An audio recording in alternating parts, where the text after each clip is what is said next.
Me diga aí como é que você se viu, como é que você decidiu entrar no mercado? Boa tarde a todos. Muito obrigado pela presença de vocês. Muito bom ver tantos rostos de pessoas assim que a gente vai poder colaborar um pouquinho agora e não só agora, depois também já me coloco à disposição desde já. É algo que eu gosto muito dessa interação, de poder estar partilhando, né? Coisas que eu vivi. Gostaria que na época que eu comecei também tivesse tido, esse ecossistema fosse mais ativo, né? E aí já falando um pouquinho de como eu comecei. Bom, eu eu sempre fui empreendedor desde cedo, né? Desde criança. Meu pai dava a mesada no lanche do colégio, eu guardava para poder juntar para comprar alguma coisa e sempre tentando evoluir, vendendo coisas, vendi roupa, na época eu vendi CD, sabe, 20 anos atrás, quando não se tinha muitos computadores ainda, não se tinha gravador de CD, então eu vendia. Meu pai era roqueiro, eu não gosto de rock. Eu gosto de forró e pagode. Mas meu pai comprava os CDs de rock, eu replicava e vendia. E depois eu trabalhei com micaretas. Fui vendedor de abadá. Com 18 anos bati recorde de vendas. Com 19 anos fui convidado para ser diretor de bloco. Isso na época era o auge. Né? Hoje, na Micaroa, talvez aqui vocês nunca ninguém nem ouviu falar, não sabe nem como que era. Ah, não, mas eu conheço, eu Você conheço. conhece, né? Eu estava adolescente na época, gostava E aí de. foi interessante porque nessa época que eu estava tava na Micarô, eu estudava à noite, fazia faculdade de computação à noite, muito por influência. Entrei na faculdade de computação muito por influência do meu pai, que é professor de linguagem de programação no IFPB. E sempre em casa a gente teve acesso a computadores desde cedo e, enfim, apesar de não ser algo que eu me identificasse muito com computação, né, com programação e etc, mas entrei na faculdade para aprender. Então eu convivi o mundo de estar na academia, estudando e ganhando dinheiro com vendas. Então isso me formou, isso foi formando dentro de mim algo de vamos aprender tecnologia para ganhar dinheiro com tecnologia. Então isso foi algo que foi desde o início. Perfeito. Qual foi o ano Que é, que você que você fez esse trabalho na micareta, por exemplo? Em 99 e 2000, foram as duas. 99, 2000. 2000, 2001, foram 3 anos de micareta. Perfeito. Aí você entrou no M Varandas. Então, nessa época, logo quando eu entrei para trabalhar, enfim, logo quando entrei na faculdade, a M Varandas não era assim uma empresa, né? A data de fundação dela é de 95, mas existem clientes antes desse período, que meu pai trabalhava de forma autônoma, atendendo alguns clientes. E vocês imaginam que em 84, 85, 86, quem era nascido em 85 aí, por exemplo? Então, pouquíssima gente, né? Ninguém, só a gente. Não sei você também? 89. Ou não? Tá vendo aí? Já, já se, já se fazia, já se fazia sistemas, ele já fazia sistema naquela época para gestão de empresas, sendo que nunca foi pensado em ser uma empresa. Era de forma autônoma e isso foi durante muitos anos, né? Em 95 foi necessário ele abrir empresa para emitir notas fiscais. Então foi por isso que existiu o CNPJ. Mas ela não foi pensada em ser uma empresa. Logo quando e isso acontecia dentro de casa.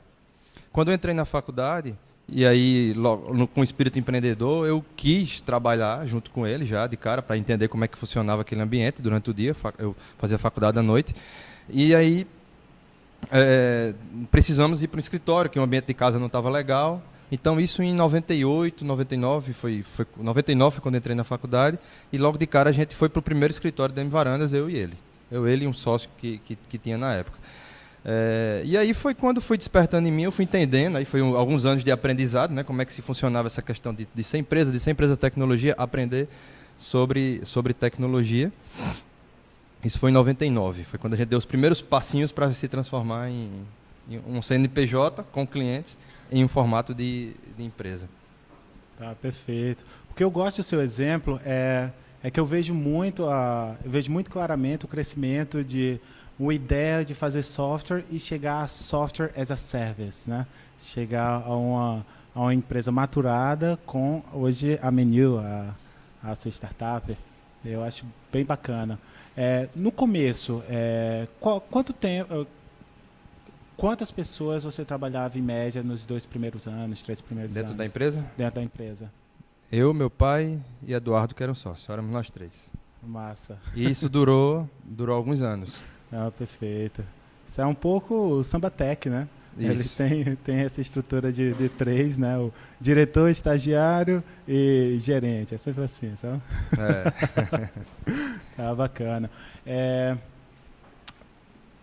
a M Varandas, ela, como foi o trajeto de crescimento dela? Quando vocês se formalizaram, os clientes principais na primeira década, por Tá, vou exemplo? te explicar um pouquinho como é que funcionou isso tudo, né?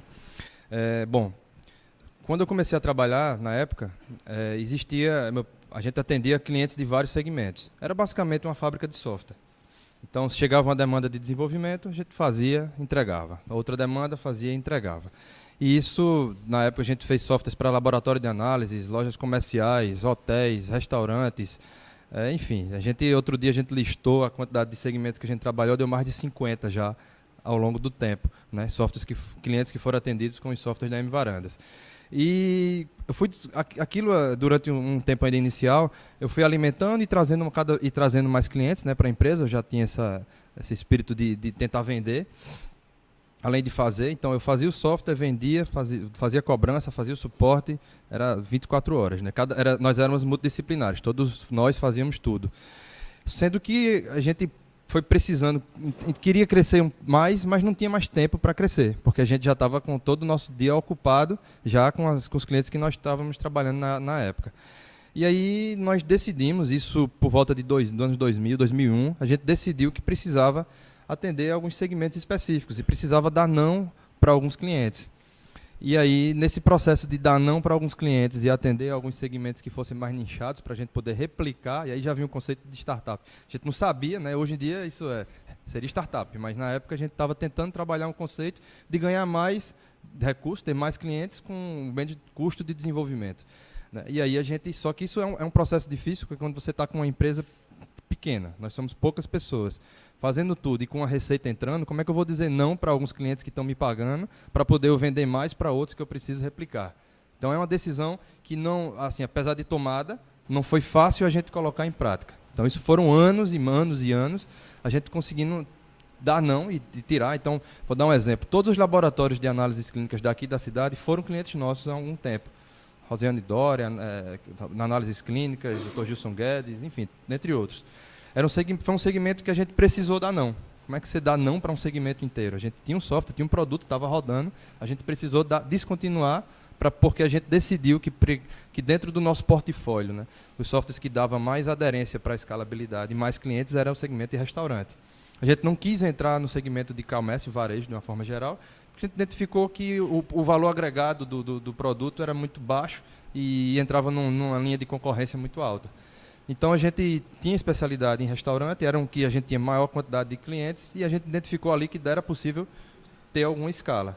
Então, nesse processo, durou cerca de 8 anos a gente fazendo essa desconstrução, até quando 2008 a gente pôde dizer que, poxa, não temos mais nenhum cliente de outro segmento e estamos atuando aqui apenas com o segmento que a gente escolheu trabalhar, né? E nesse processo, foi também um processo de aprendizado e pessoas que vieram para a empresa. Então a gente contratou o primeiro estagiário, contratou o primeiro funcionário, e nisso você vai errando, porque a gente não tinha experiência de ter pessoas trabalhando junto conosco. Então, foi um processo de idas e vindas, né? Sempre vinha um e saía, vinha outro e saía. Até que em 2008, a gente contratou, de fato, o primeiro funcionário, né, oficial da empresa, que está com a gente até hoje, inclusive.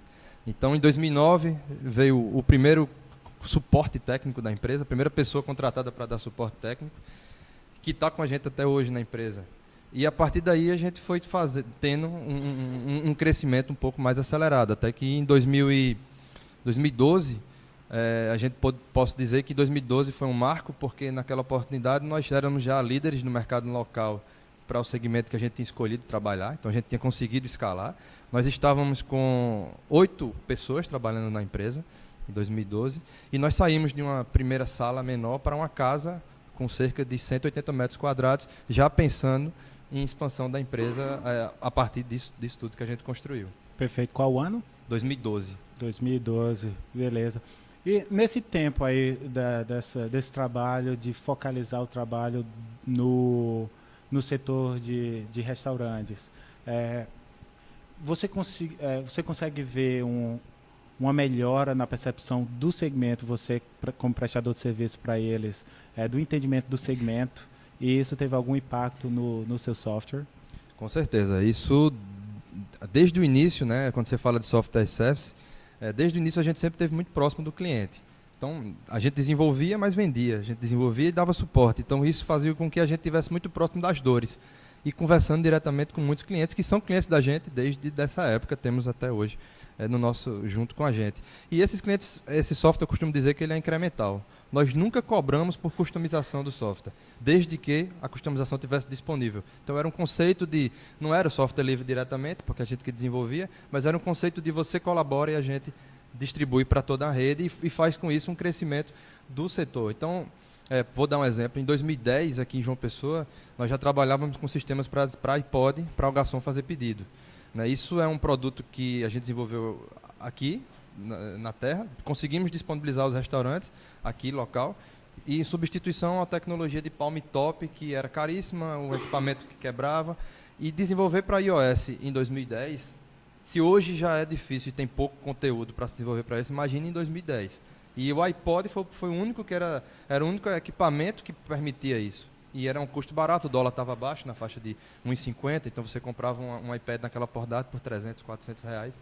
E aí a gente teve um crescimento de nossa base de clientes em uso com dispositivo móvel, o que impacta no atendimento ao cliente que está no restaurante, o que impacta na operação, o garçom não precisava ficar mais dando idas e vindas até a cozinha, da mesa até a cozinha. E essa é uma tecnologia que a gente vai em outros estados hoje, entrando no processo de expansão da M-Varandas, que a gente vê ainda resistência, porque não teve nenhuma empresa que tocou isso, esses projetos lá. Por exemplo, Recife, aqui do lado, até hoje a gente ainda enfrenta resistência lá nos restaurantes para poder adotar uma tecnologia de pedidos móveis. Aqui em João Pessoa é tão comum que assim, é até engraçado um mercado tão próximo não ter adotado isso. A gente conversa isso no Rio de Janeiro, quando eu visito o cliente lá, eles enxergam, não, isso não dá certo, o garçom não vai saber usar. Eles não entendem ainda que o garçom usa o WhatsApp e usa o celular o tempo todo para poder estar no dia a dia deles, né? Então, assim, isso é um momento que a gente vai levando, não só tecnologia, mas como hábito, que a gente já vê aqui no local, para outros estados e vendo esse crescimento. Perfeito. E você teria algum conselho para quem está empreendendo e quer sentir a dor do seu cliente, quer conversar com ele, uma forma melhor de fazer? Estar junto dele. Assim, você tem que estar junto do cliente. Não tem como você querer desenvolver algo sem querer resolver um problema sem entender qual é o problema. Né? E o conceito startup de você estar sempre validando sua ideia. Se for necessário, pivota, muda, faz de novo, mas com foco em resolver de fato um problema. Você só passa a ter valor a partir do momento que você resolve o problema. Senão, é mais um dentro de um mercado que está buscando recurso financeiro e não chega o recurso porque ele, de fato, não entendeu ainda qual é a pegada. Perfeito. Me fala um pouco das parcerias que você construiu durante esse teu trajeto aí. Isso, então. Isso dentro do processo de crescimento da empresa, a gente... Desde 2010, nós somos parceiros do Sebrae local. O Sebrae nos convidou, nós fomos pioneiros no programa Sebrae Tech. Fomos a primeira empresa a trabalhar com esse programa que funciona até hoje. Hoje tem uma grande quantidade de empresas parceiras nesse, mas na época era para poder o Sebrae subsidiar uma parte da contratação de software por parte das pequenas e médias empresas. Então a gente conseguiu levar mais software para mais empresas com a ajuda de recursos do Sebrae financeiro e recursos também de capacitação. Em 2012, né? Falando um pouco em 2012, que a partir daí é que a gente teve uma mudança maior na nossa carreira, na nossa vida e na vida empresarial. A gente, advento da Copa do Mundo, que seria em 2014, nós já estávamos trabalhando bem com tecnologias de dispositivo móvel, né? Desde 2010 trabalhando com pedido. A gente identificou a oportunidade de fazer um sistema para cardápio. Poxa, então a gente vai estar aqui no Brasil com vários turistas, é interessante que eles tenham um cardápio, e aí seria um cardápio digital, onde eles possam estar fazendo o próprio pedido e romper a barreira do idioma. Ele pode fazer o pedido no idioma dele através de um tablet, e na outra ponta o restaurante vai receber o pedido dele no idioma do garçom. Então se falava muito em capacitar garçons para outros idiomas, a gente veio com o cardápio digital para resolver o problema. E de fato ele foi uma tecnologia, foi contratada, várias empresas usaram, né, na oportunidade, não só aqui em João Pessoa, em Recife, em outros estados. E isso foi muito noticiado a nível de Brasil. E com uma dessas notícias, a Intel nos encontrou, não foi a gente que foi até a Intel. Até então, até essa época, meu horizonte, meu plano de expansão era Recife. Pô, imaginava que dava para a gente crescer de João Pessoa até Recife.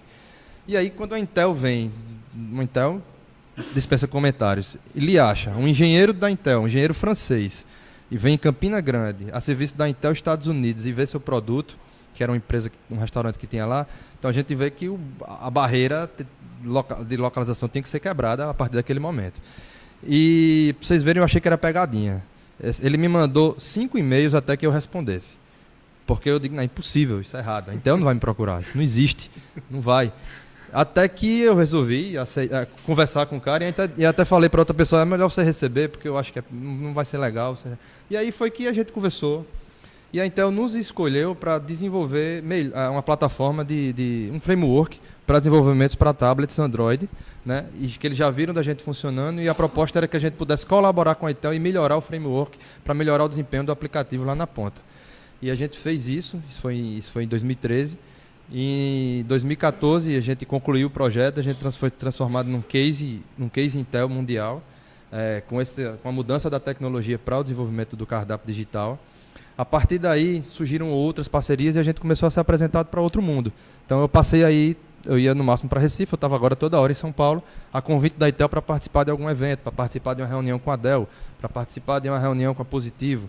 Então a gente começou a participar de reuniões onde estava presente vários tablets que ainda iriam ser lançados no mercado, para que a gente pudesse receber aquele equipamento, validar e entregar. Então, você vê, a empresa daqui, a gente não tinha nenhuma pretensão inicialmente de ser uma empresa, depois o nosso horizonte era muito pequeno, passou para um horizonte agora nacional e mundial, baseado nessas empresas.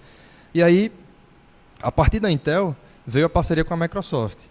E aí eu costumo dizer que essa foi uma cadeia, né? Mas a da Microsoft foi que mudou comercialmente em nossa vida, porque a Intel é muito fantástica, mas ela foca tecnologia. A Microsoft foca ganhar dinheiro.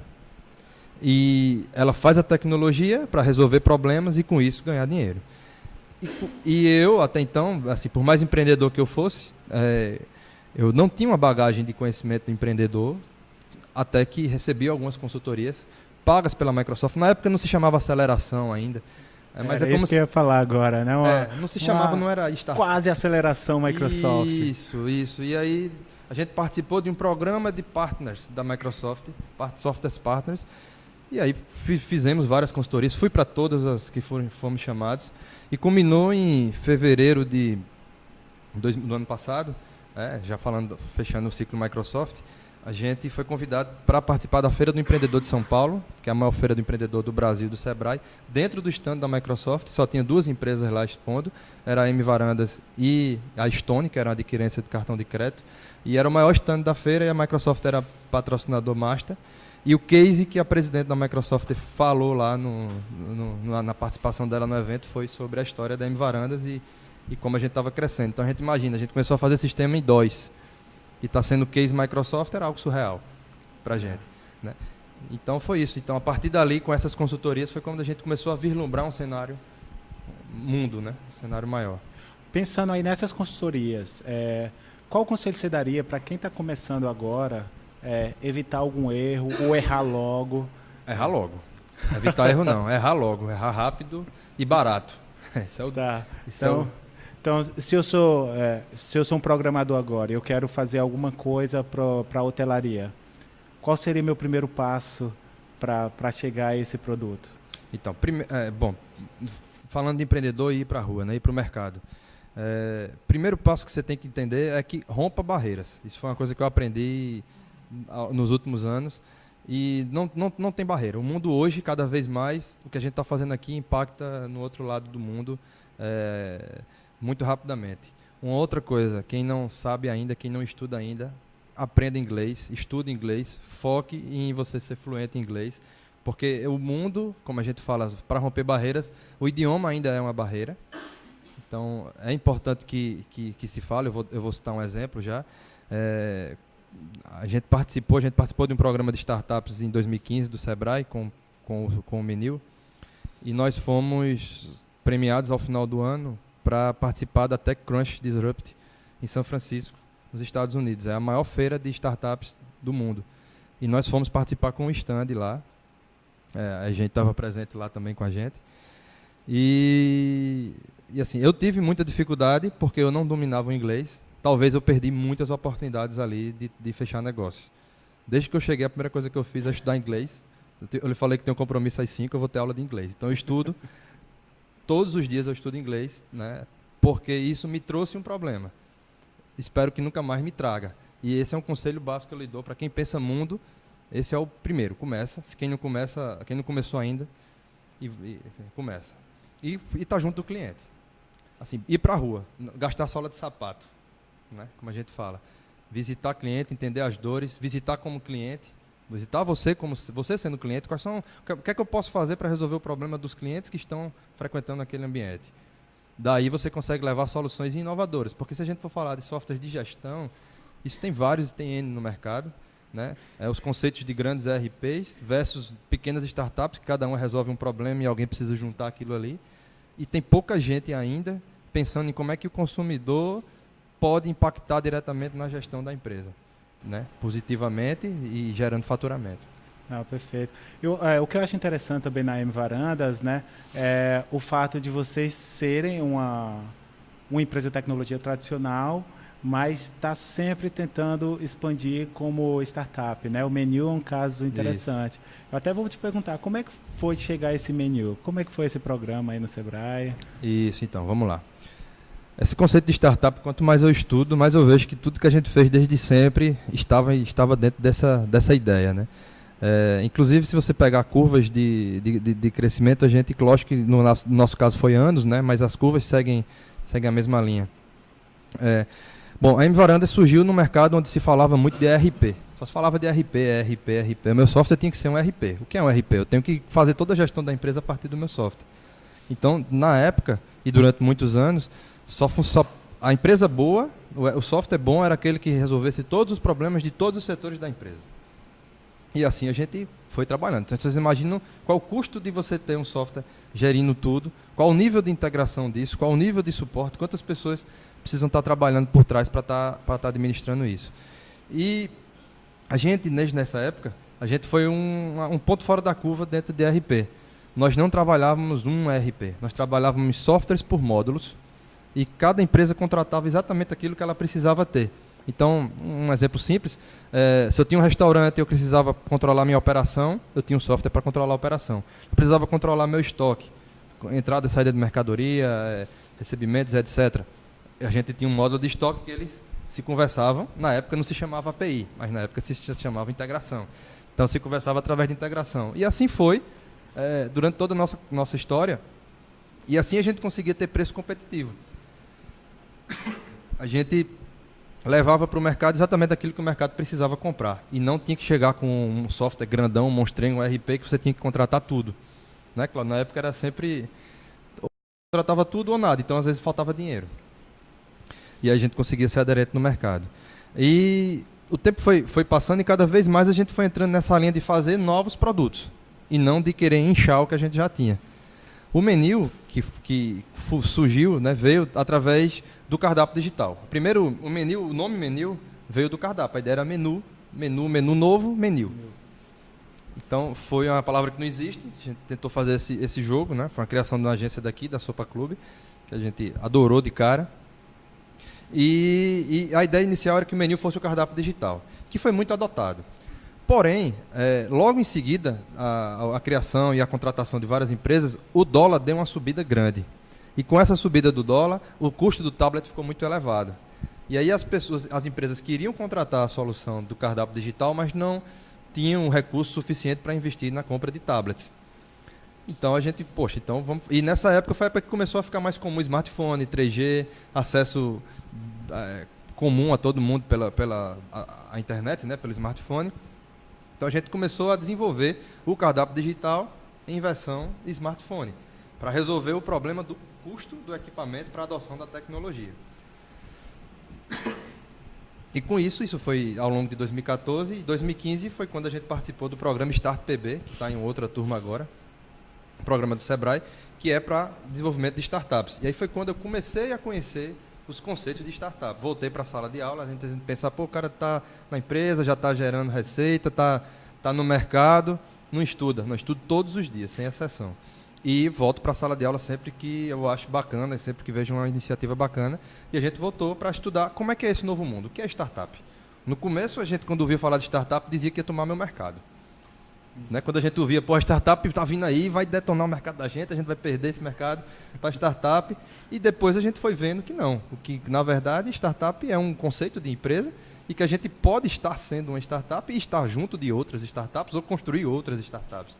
Então foi quando a gente voltou para a sala de aula, voltei para o Sebrae, aprendi o que era. E aí a gente foi moldando o menu, que virou menu app, dentro desse conceito de startup, e aí fui cada vez mais desconstruindo a M-Varandas tradicional e construindo a M-Varandas num conceito de startup, tratando o menu app como uma spin-off que estaria sendo criada dentro da estrutura nossa. Perfeito. O programa durou quanto? Qual foi o tempo dentro do Sebrae? Dentro do Sebrae foi aproximadamente 8 meses. Foi de 8, 10 meses, foi de março até o final do ano, até novembro. Perfeito. E os processos de validação lá eram contínuos? Como é que é? No processo de validação do produto. A gente participou não só da validação do produto, né? Participou da validação do produto, como é que se constrói um MVP, como é que se constrói um modelo de negócio. Eu sou da época que tinha que fazer plano de negócios bem complexos, e aí foi apresentado ao Canvas. Então você sai de um livro, de uma construção de um livro para uma página. Né? E você vê que não precisava do livro, precisa da página. Então você consegue ver que quanto tempo você perdeu fazendo coisas que poderiam ser resumidas a coisas mais diretas e objetivas. Então tudo começa no Canvas, partindo para os conceitos de MVP, que a gente já praticava o conceito de MVP, na verdade. Quando a gente trabalhar o software, a gente sempre faz muito isso. Valida, vê se dá certo, volta. Só que eu não sabia que era MVP, eu não sabia que estava trabalhando dentro desse conceito. Né? E aí quando você sabe, aí você consegue focar em métricas, focar em documentação, focar em retorno, focar em hipóteses. Então isso foi tudo aprendido durante o curso, sempre com validações, com oficinas, com mentorias, né? Até a conclusão. Tá, perfeito. Então, para a gente finalizar aqui, Marcos, me fala aí o que te inspira como empreendedor? O que te faz trabalhar assim com garra? Qual é a missão aí da sua vida que você quer deixar aqui, que você quer construir? Cara, isso é bacana. Eu estava revendo o planejamento estratégico ontem da empresa, fazendo a parte de missão, visão, valores, porque a gente tem que estar em contínuo estudo, né? Em contínua formulação da empresa. E recentemente eu fiz um curso de futurismo da Perestroika, sensacional, inclusive. E lá eu aprendi que a gente tem que olhar o futuro, mas não apenas no sentido comercial da coisa. Olhar o futuro de qual legado que eu possa deixar, né, para as próximas gerações. E pensando muito nisso, assim, o que a gente quer de fato levar para o mercado é de tentar, primeiro, melhorar o nosso ecossistema. Isso é básico para mim. A gente precisa estar trabalhando num local onde a gente se sinta feliz e onde a nossa empresa possa ser valorizada e onde as pessoas que aqui estão não precisem ir para fora para poder estar tendo sucesso.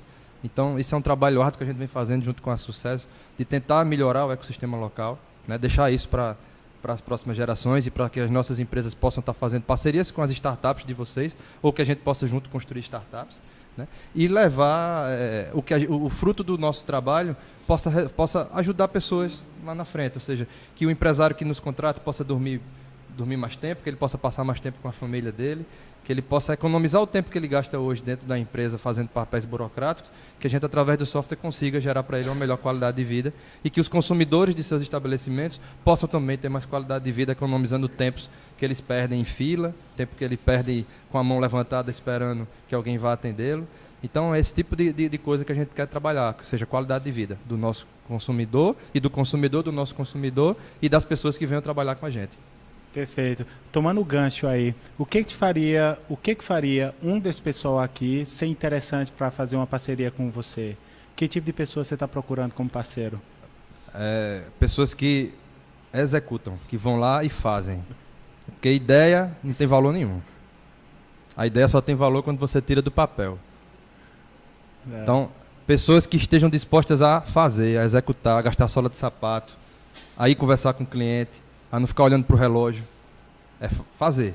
Vai lá, faz, não importa quanto tempo, nem quanto vai custar, óbvio, tudo dentro de um planejamento, mas vai lá e faz. Essa é a mensagem assim, principal para quem quer empreender, de fato, para quem quer fazer uma parceria com a M-Varandas, mas acho que para quem quer fazer parceria com qualquer empresa que pense no futuro. Perfeito. Tá, muito obrigado, viu, Marcos? Obrigado a você.